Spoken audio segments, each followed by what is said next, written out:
It's, I think everyone, scaling, your business is such a buzzword, right? Like, It really is. what Yeah. I do with my clients, I have MGU, Micro Gym University. That's a one to many, but the vast majority of what I do is one to one, Right. and there is no scaling that. So And you're trading for time, your time for money. correct. And I have people like argue me like, but why? I'm like, lawyers, doctors. Right. You do realize that there's a lot of, like, here's the deal. The only time someone argues that one to one is not scalable is when the hourly amount of the revenue generated from one to one isn't high enough. Yeah. And I think of burnout the same way. And I'd be really curious your take on burnout. I believe burnout is essentially where I do something and my fulfillment's low and the compensation I derive from it is also low. Because in the beginning, there's a agree. lot of things we all do where the fulfillment's high, the compensation's low. We don't give a fuck. We love it. Like, That's where my podcast is right yeah, now. yeah, exactly. Like, I love it. I don't give a fuck. Right. But eventually, if fulfillment and compensation don't rise to a certain number, that creates resentment, jadedness, quote unquote burnout. Since you've left corporate America, what element of your business ventures and your activities have you gotten the closest to burnout, if not there? Man,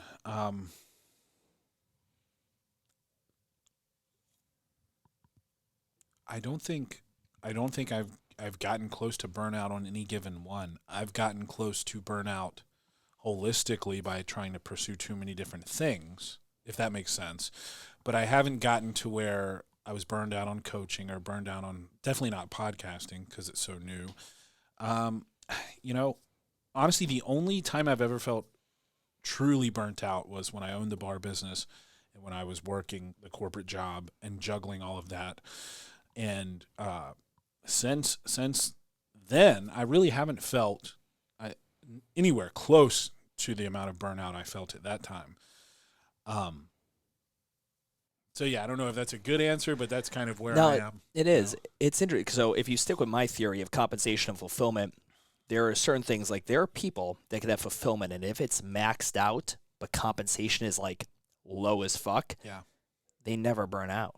Like if fulfillment's high enough, it can always over replace compensation as long as you've got some other thing. Maybe As your long as you wife can survive, your Right. wife's the breadwinner, or something like that. Yeah. The opposite is not true though. Right? Like there are people that, Been there. that have like great Yeah. compensation. I got to admit, with your bar business, with your full-time job, you made enough to survive and thrive, but you just Zero hate it. fucking fulfillment. Zero fulfillment. Yep. And that is such a fast track to that. And I don't know if you find this, another thing I get from people when they're like one-on-one coaching, they're like, bro, what the fuck's wrong with you? Right? You're like, if you derive the higher hourly amount, but there's something about working with individual business owners that just, I feel like I work with 40 a month. That's my cap. I do 40 calls a I was going month. to say, like, if you enjoy it, Yeah. people don't factor that in. They're like, when they're like, what the fuck, why are you doing that? Well, maybe I just fucking like doing it. But I think what everyone thinks of, like, okay, well, a doctor goes in every day and he gets a patient and he has the same 30 patients a day. He answers the same fucking questions every day. I think the key is for anyone listening that isn't a one-to-one model and you don't want to have burnout, you want to keep your fulfillment high. Number one, have a compensation model set up high enough to where, again, you truly feel like your time is being valued. Your hourly amount you make, you're like, well, fuck, this is great. Like, I'm not trading this in for anything. And you're also going to put in your best work. Put in your best work, and then also, like, make sure the client base is interesting. Like, my favorite is House. I used to watch House all the time. Dude. Okay? Oh, my God. Favorite show. So House would only take, like, if you're everyone listening to this, Gregory House, right? Hugh Laurie, yeah. Yep. Amazing actor. And he would only take, like, he'd have like 7 dying people, and he'd be like, no, I'm not interested. No, not interested. No, I'll take that one. Yep. And Most that, perplexing case. yeah. And it was always, a foreman always thought it was sarcoidosis. That's like, Dude, I was about to say that. Why was it always sarcoidosis? always sarcoidosis. But like that's the thing, is like the cool part about a one-to-one, you gotta kiss a bunch of frogs to get to this point.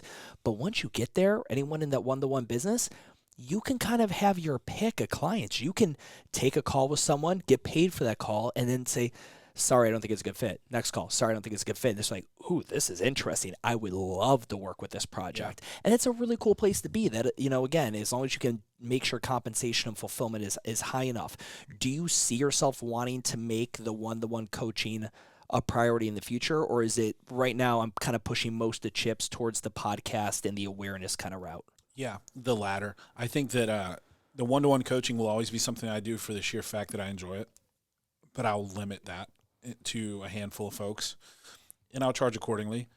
But right now, I'm more interested in the one-to-many aspect of the podcast and getting the message out, and honestly, in a bit of a selfish way, talking to really cool people, like interviewing interesting people who have done it and like maybe are a few steps ahead of me in the journey, or have done something different that's very interesting, or are people that I think I can pull something out of that's valuable to my audience. Like, that appeals to me in a big way. Yeah. And so that's where my interest is right now. Like when I interviewed Seth Feroce, he was like, man, I've never talked about this on my podcast. Like, you're getting shit out of me that I never talk about. And it's like, that is like the golden fucking thing to hear, right? And so if I can keep doing that, I am really excited about that aspect of doing it. If I keep doing it, it turns out I fucking suck at it, and that was like lightning striking, then yeah, I mean, I'll pivot. But right now, that's where my fulfillment is.